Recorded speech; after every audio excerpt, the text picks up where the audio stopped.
Rescuers have been trying to free 2 adult gray whales trapped in an Arctic ice floe off the coast of Point Barrow, Alaska. Journalists Russ Weston and Richard Maurer are there covering the ongoing drama. If somebody didn't come up with a way of freeing these whales and come up with something soon, these whales were going to die both of exhaustion and drowning. It's now been more than 2 weeks into Operation Breakout, and rescuers have already lost the baby whale named Bone. You're racing against time, you're racing against winter, and there's no guarantee of a happy ending in the story.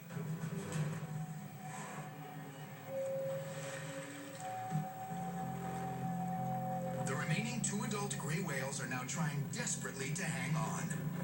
I did feel an emotional tie to these guys.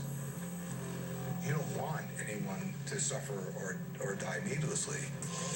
In a last-ditch effort, the local Inupiat Eskimos come up with a plan to use chainsaws to cut a path of air holes out to the open water. I actually remember saying to somebody, that has got to be the craziest idea I've ever heard of. We're talking, the open water was miles and miles away, and we're talking back-breaking work. Neither the daunting distance nor the hard work deters the Eskimos. It sliced the ice like butter. It's a lot easier than cutting a tree.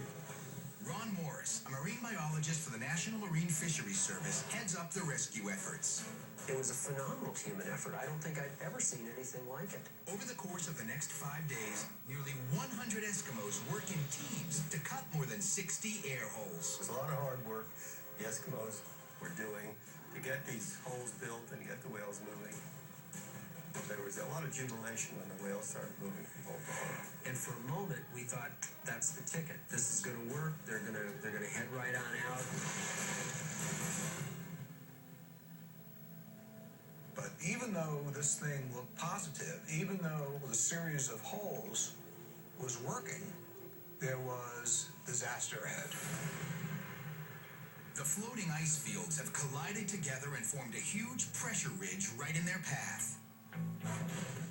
The ice ridge is 20 feet high and drops close to 20 feet below the water, and it's miles long.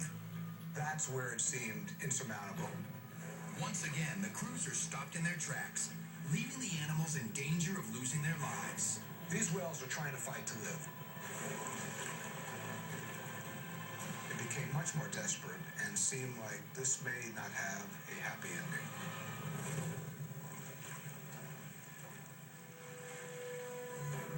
Finally, the rescue team gets a huge break when a stroke of luck sails their way. We heard about a Russian icebreaker that might be able to help us. 2 Soviet icebreakers are a few hundred miles from Point Barrow. And they agreed to come over and try to break up the pressure ridge for us.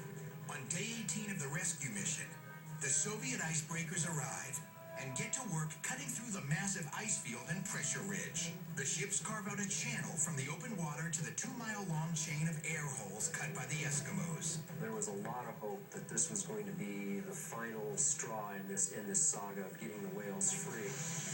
It takes the Soviet icebreakers 2 days to crack open a clear path for the whales. When the icebreakers cut through the pressure ridge and created a channel, the whales actually swam out. And everyone went, yeah! People were cheering, and the helicopter were cheering.